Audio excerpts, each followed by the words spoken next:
आपको बता दूं, बॉक्सिंग के राष्ट्रीय खिलाड़ी से छेड़छाड़ का मामला सामने आया है। 14 साल के नेशनल प्लेयर से छेड़छाड़ हुई है। बदमाशों ने बंदूक दिखाकर प्लेयर को धमकाया। प्लेयर प्रैक्टिस के बाद अपने घर जा रही थी। झांसी रोड थाना पुलिस ने एफआईआर दर्ज की है। 3 आरोपियों के खिलाफ एफआईआर दर्ज हुई है।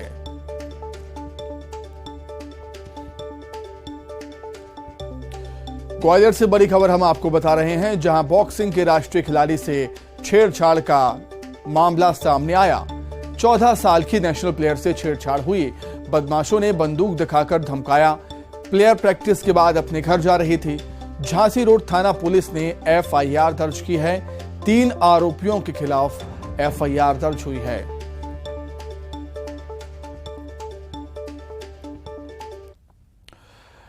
आगे बढ़ेंगे, बात करेंगे श्योपुर की, जहां बदमाशों के चंगुल से रिहा हुए हैं 2 चरवाहे। अपहरणकर्ताओं के चंगुल से छूटकर विजयपुर आए दोनों।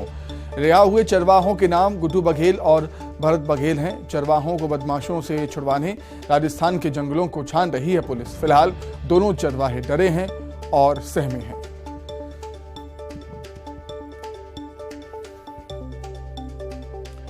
तो श्योपुर में बदमाशों के चंगुल से 2 चरवाहे रिहा हुए, भाग आए किसी भी तरह।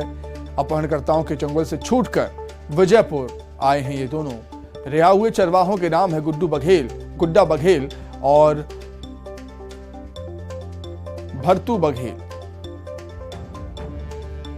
चरवाहों को बदमाशों से छुड़वाने के लिए राजस्थान के जंगलों को पुलिस छान रही है। फिलहाल दोनों चरवाहे डरे हैं और सहमे हैं। अधिक जानकारी के लिए सीधे श्योपुर का हम रुख कर देते हैं। दीपक दंडोतिया हमारे साथ जुड़ गए इस समय। दीपक, क्या कुछ जानकारी, क्या कुछ कहना है चरवाहों का कि आखिर कैसे वो चंगुल से छूटे और यहां तक पहुंचे?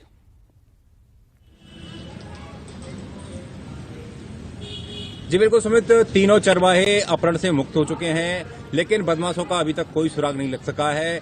इन चरवाहों से हमारी बात हुई तो उनका यही कहना है कि वो अपने आप छूट करके भाग करके आए हैं और फिरौती के बारे में जब उनसे सवाल किया गया तो वो इस बारे में कुछ भी नहीं बता रहे हैं। हो सकता है वो बदमाशों के डर से या फिर पुलिस की पूछताछ के डर से फिरौती के बारे में किसी तरह का जिक्र नहीं कर रहे हो, लेकिन उनका छूट करके आना, अपने आप आना एक तरह से सवाल उठा रहा है, क्योंकि पुलिस एमपी और राजस्थान के कई इलाकों में लगातार सर्चिंग कर रही थी और दावे यही किए जा रहे थे 1-2 दिन में सफलता मिल जाएगी। अगर पुलिस इनको मुक्त कराती तो पुलिस के हाथ पहले ये आते, लेकिन ये पुलिस से पहले न्यूज 18 ने इनसे बात की है। पुलिस इनके पास बाद में पहुंची है, तो इनका साफ तौर पर यही कहना है कि वो अपने आप छूट करके आए और कूनों के जंगल में इनको बंधक बना के रखा गया था।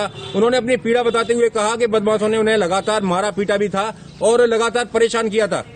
तो फिरौती की मांग तो लगातार उनके द्वारा की जा रही थी कि 15 लाख रुपए तीनों चरवाहों को छोड़ने के एवज में उन्होंने पहले मांगे थे और अचानक ये छूट कर आए हैं। तो कहीं ना कहीं फिरौती का जो मामला है वो बिल्कुल अभी भी संदिग्ध है, लेकिन पुलिस अधिकारी अब इसे अपनी उपलब्धि बता रहे हैं और अब इन चरवाहों से विजयपुर थाने में पूछताछ की जा रही है ताकि बदमाशों के बारे में और जानकारी ली जा सके और बदमाशों की गिरफ्तारी के लिए कदम उठाए जा सके। जी सुमित, बिल्कुल, राजस्थान के जंगलों को पुलिस छान रही है और जैसा कि आपने कहा कि पुलिस इसे अपनी कामयाबी बता रही है, लेकिन सही मायनों में कहा जाए तो पुलिस के हाथ अभी भी खाली हैं। पुलिस को कोई सुराग नहीं मिल पाया अपहरणकर्ताओं का, और जो चरवाहे हैं वो खुद बदमाशों के चंगुल से छूटकर भागे हैं।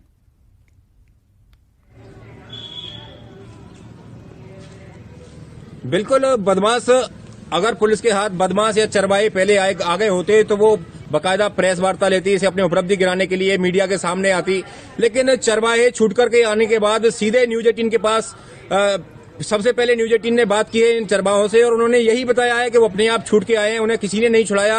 और रही बात, उन्होंने ये भी कहा है कि बदमाशों ने अपने आप नहीं छोड़ा है, वो खुद भाग करके आए हैं। लेकिन 8 दिन के बाद इस तरह से भागकर आ पाना ये संभव नहीं था, क्योंकि बदमाशों के पास हथियार थे जिनके बलबूते पर वो उन्हें एमपी की सीमा से राजस्थान तक ले गए और अब ये छूट करके आए हैं। तो कहीं ना कहीं ये संदेह वाली बात है, क्योंकि पुलिस के हाथ अभी भी खाली हैं, ना तो बदमाशों का कोई सुराग लग सका है और अपराध अपने आप छूट करके विजयपुर आ गए हैं। और न्यूज 18 से पहले बात हुई है, बाद में पुलिस वहां पहुंची है और उन्हें थाने ले जाकर के उनसे पूछताछ की जा रही है। तो कहीं ना कहीं ये पूरा सवाल सिस्टम पर उठ रहा है। ठीक है दीपक, बहुत शुक्रिया आपका तमाम जानकारी के लिए। आगे बढ़ेंगे। सतना के बंडी में शिवराजपुर धान केंद्र में धान की बोरियों में धान के साथ गीली बालू मिलाकर जमा कराने का मामला सामने आया है। बताया जा रहा है कि स्व सहायता समूह ने वेयरहाउस में धान से भरा ट्रक भेजा। धान की बोरियों की जांच में खुलासा हुआ कि धान के साथ गीली बालू मिलाकर उसको जमा करने की कोशिश की जा रही थी। वैष्णो स्व सहायता समूह के द्वारा धान की खरीदी की जा रही थी और बंडी का ये समूह ठेके पर चलता है। समूह और ठेकेदारों के द्वारा किसानों से अच्छा धान तो लिया, लेकिन उसे ठिकाने लगा दिया और अब घाटा पूरा करने के नाम पर बालू मिलाकर उसे जमा कराने का प्रयास किया जा रहा था।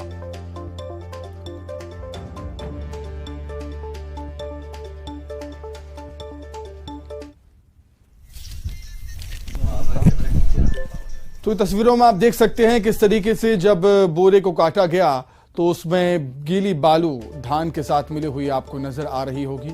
इस तरीके से ये घाल-मेल चल रहा था और समूह ठेकेदारों के द्वारा किसानों से अच्छा धान तो लिया, लेकिन उसे ठिकाने लगा दिया गया और अब जो घाटा है उसको पूरा करने के नाम पर इस तरीके से मिलावट की जा रही थी धान में। बालू मिलाकर उसे जमा कराने का प्रयास यहां पर हो रहा था, लेकिन उससे पहले ही भांडाफोड़ हो गया।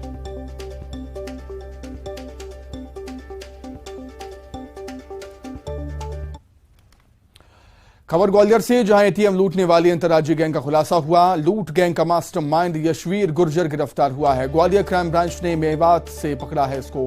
मास्टरमाइंड के पास से 8 लाख रुपए की नकदी बरामद हुई। ग्वालियर, मुरैना और दिल्ली की 4 एटीएम लूट की वारदात इसने कबूली है।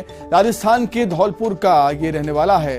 11 जनवरी के दरमियानी रात एटीएम काट कर इसने 50 लाख रुपए लूटे थे। दिनांक 10 और 11 के दरमियानी रात ग्वालियर में 2 एटीएम कटिंग की वारदात हुई थी, एक मुरार थाना क्षेत्र में और एक बहुड़ापुर थाना क्षेत्र में। ग्वालियर क्राइम ब्रांच, थाना मुरार और थाना बहुड़ापुर की टीम और हमारे जो सुपरवाइजरी ऑफिसर हैं दोनों जगहों के, सभी ने संयुक्त प्रयास से बड़ी मेहनत करके बदमाशों की पहचान की। हमारी टीम नूह मेवात इलाके में डेरा डाले हुई थी। एक आरोपी को गिरफ्तार किया गया है, धौलपुर का रहने वाला है, बड़ा शातिर आरोपी है। इसके पास से 8 लाख रुपए और एटीएम कटिंग के साजो सामान बरामद हुआ है।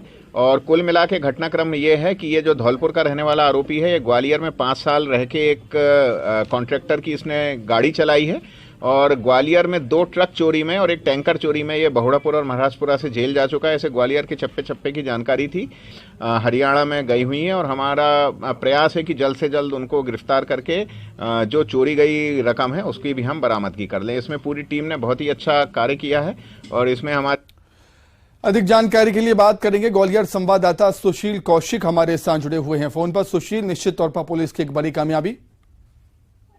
बिल्कुल, देखिए पुलिस के लिए एक बड़ी कामयाबी है क्योंकि एटीएम कटर गैंग ने पूरे देश भर में वारदात को अंजाम दिया है और ये ग्वालियर में भी 11-12 जनवरी की दरमियानी रात इन्होंने वारदात को अंजाम दिया था, जहां ग्वालियर के 2 एटीएम काट के इन्होंने करीब 50 लाख रुपए की रकम यहां से लूटी थी। इसके अलावा मुरैना और दिल्ली में भी इन्होंने वारदात करना कबूल किया है। ये जो मास्टरमाइंड है धौलपुर के रहने वाला है, यशवीर गुर्जर इसका नाम है और ये चूंकि ग्वालियर चंबल अंचल में काफी वक्त तक रहा है, ड्राइवरी भी करता था, काम करता था, तो ये इस इलाके से पूरी तरह से परिचित था।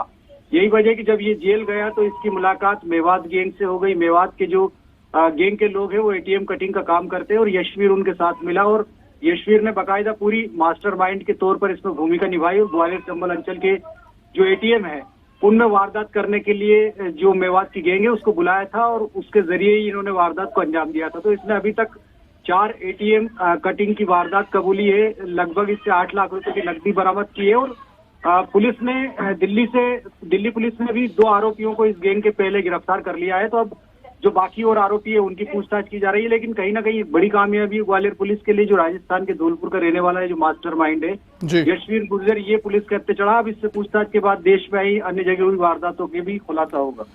ठीक है सुशील, बहुत शुक्रिया तमाम जानकारी के लिए।